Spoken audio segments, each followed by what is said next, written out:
Hello everyone, welcome to CS crux.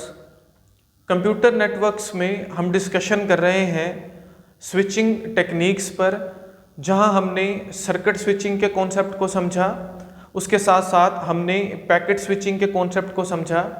अब आगे further packet switching की दो टाइप्स हैं, या हम ऐसा बोल सकते हैं कि पैकेट स्विचिंग में दो अप्रोचेस यूज़ होती हैं।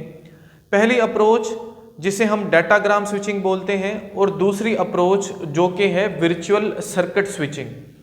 दोनों ही टाइप्स अप्रोचेस को हमें आज की इस वीडियो में विद एग्जांपल कवर करना है। दोनों की वर्किंग को हमें समझना है और उन दोनों में हमें डिफ्रेंशिएट करना है। तो स्टार्ट करते हैं। सबसे पहले हम बात करते हैं डाटाग्राम स्विचिंग की, लेकिन याद रखिए इन दोनों में जो बेसिक डिफरेंस है वो ये है कि जो डाटाग्राम स्विचिंग है ये एक कनेक्शन लेस अप्रोच है, जबकि जो वर्चुअल सर्किट स्विचिंग है ये कनेक्शन ओरिएंटेड अप्रोच है। डाटाग्राम स्विचिंग में रिजर्वेशन होती है, जबकि वर्चुअल सर्किट स्विचिंग में रिजर्वेशन नहीं होती। डाटाग्राम स्विचिंग नेटवर्क लेयर पर काम करती है, जबकि जो वर्चुअल सर्किट स्विचिंग है ये डाटा लिंक लेयर पर काम करती है। अब पहले नंबर पर हम प्रॉपर वर्किंग को समझते हैं, फिर इन दोनों में जो मेजर डिफरेंस हैं वो हमें पता चल जाएंगे।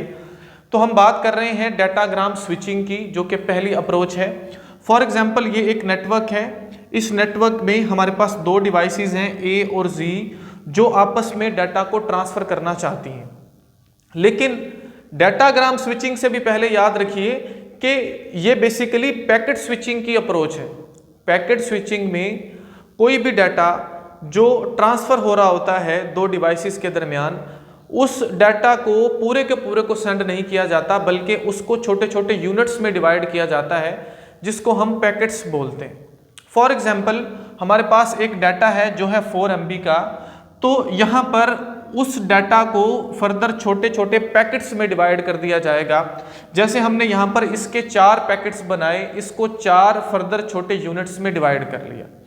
अब ये जो पैकेट्स हैं हम बात कर रहे हैं डाटाग्राम स्विचिंग की, कि वो किस तरह से वर्क हो रहा है, उसमें कम्युनिकेशन कैसे होती है, डाटा ट्रांसफर कैसे होता है। अब ये जैसे ही इसके पास पहला पैकेट आया स्विच नंबर 1 के पास, स्विच नंबर 1 क्या करता है, उसको पहले अपने पास स्टोर करता है, फिर उसको फॉरवर्ड करता है। स्विच का काम ये है कि इसने राउटिंग टेबल को यूज करते हुए इसने फर्दर इन पैकेट्स की राउटिंग करनी है। उसने जो नेक्स्ट क्लोजर नोड है, जो नेक्स्ट क्लोजर स्विच है, जो कि एक सूटेबल पाथ है, उस पाथ को सिलेक्ट करना है और पैकेट को फर्दर जो है वो मूव करना है।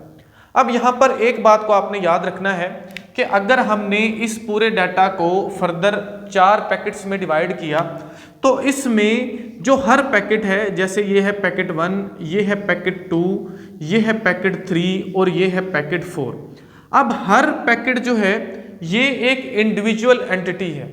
हर पैकेट के पास डेस्टिनेशन का एड्रेस है कि उसको किस डेस्टिनेशन पर पहुंचना है।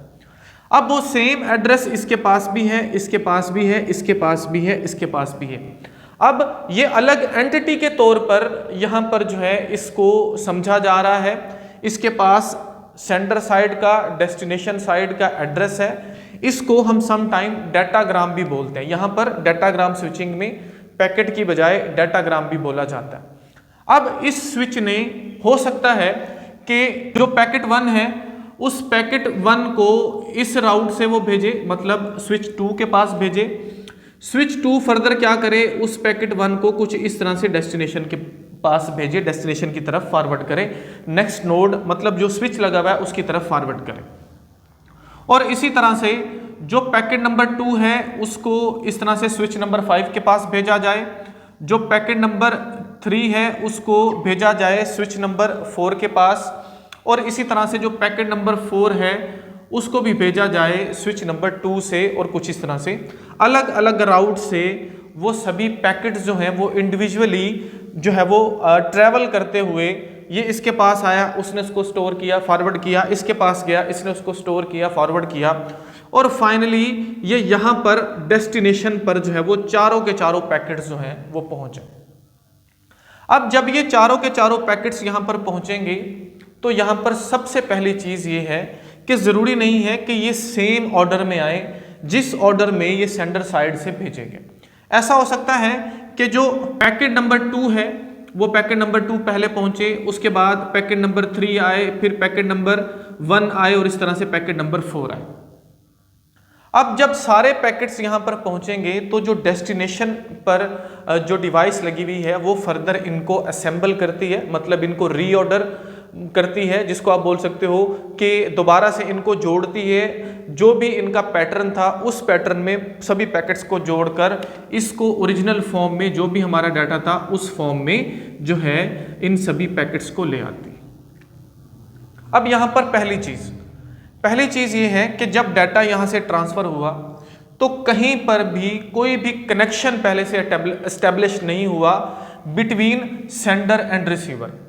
कोई भी पाथ पहले रिजर्व नहीं हुआ, कोई भी स्विच पहले रिजर्व नहीं हुआ, कोई भी एक चैनल, एक रास्ता पहले रिजर्व नहीं हुआ।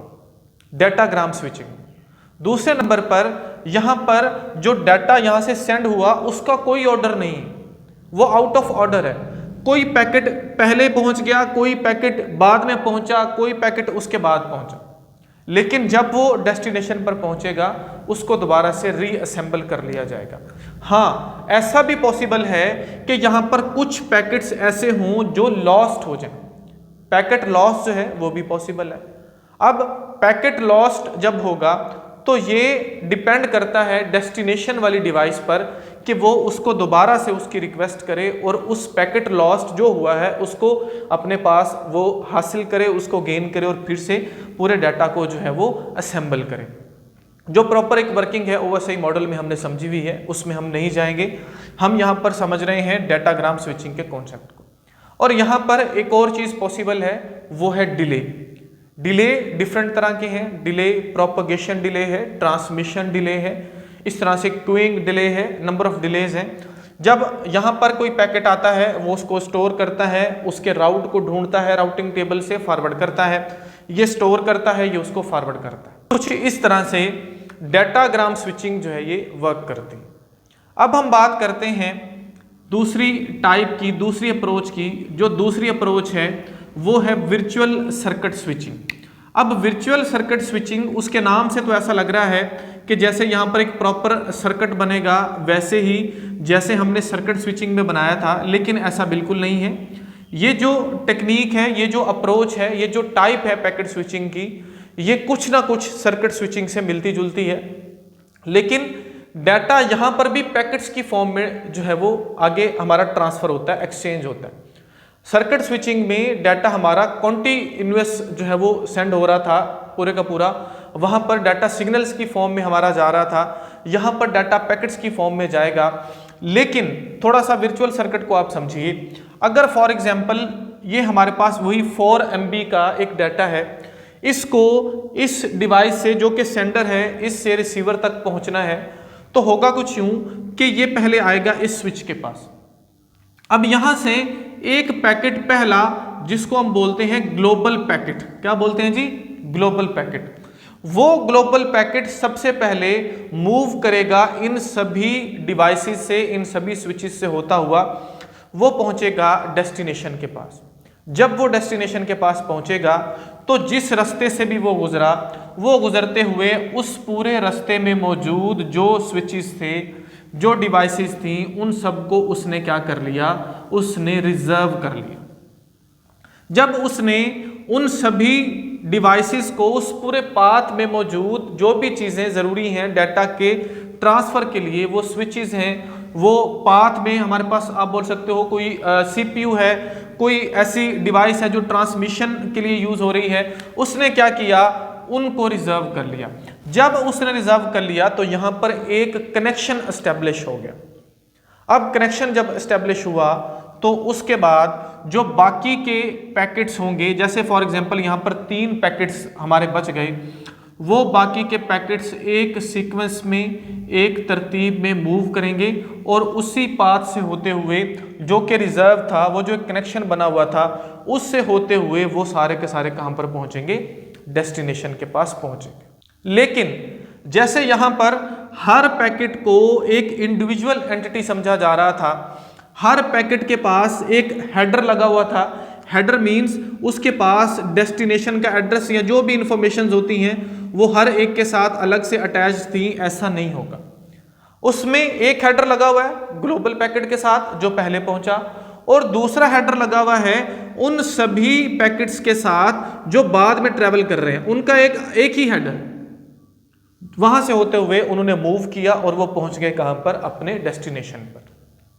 तो बेसिकली यहां पर एक प्रॉपर कनेक्शन बन रहा है, उसी कनेक्शन को हम सर्किट बोलते हैं, लेकिन क्योंकि यहां पर डाटा पैकेट्स की फॉर्म में है तो इसको वर्चुअल सर्किट बोला जाता है। ये जो दूसरी टेक्निक है इसको हम बोलते हैं जी virtual circuit technique.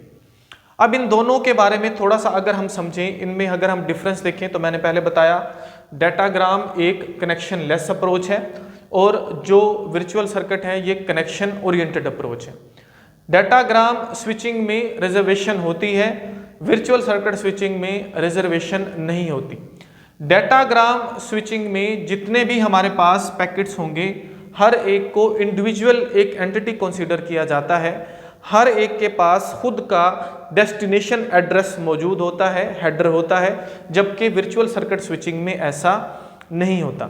Datagram switching में ऐसा होता है कि इसमें डिले पॉसिबल है।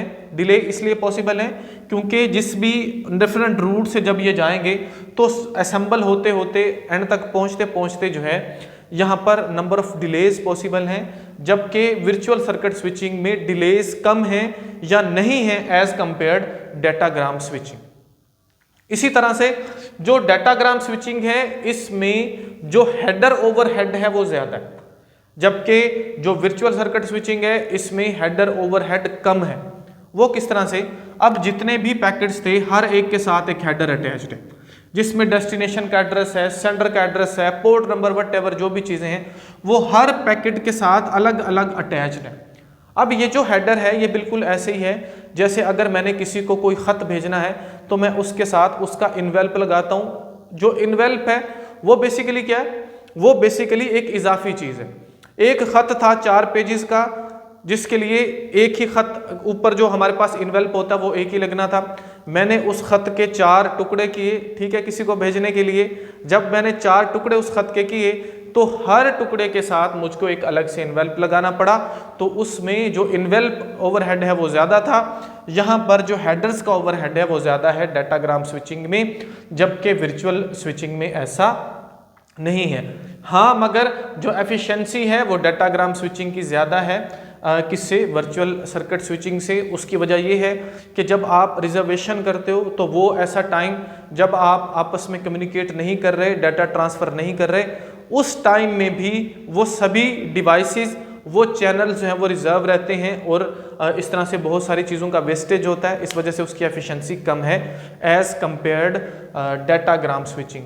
तो ये सिंपल सा कॉन्सेप्ट था पैकेट स्विचिंग में। फर्दर जो उसकी 2 अप्रोचेज़ हैं, टाइप्स हैं उनका, होपफुली वीडियो आपके लिए हेल्पफुल होगी। वीडियो अगर आपके लिए हेल्पफुल है तो वीडियो को लाइक ज़रूर कीजिए, चैनल को सब्सक्राइब ज़रूर कीजिए और दूसरों के साथ शेयर ज़रूर कीजिए। Thank you so much.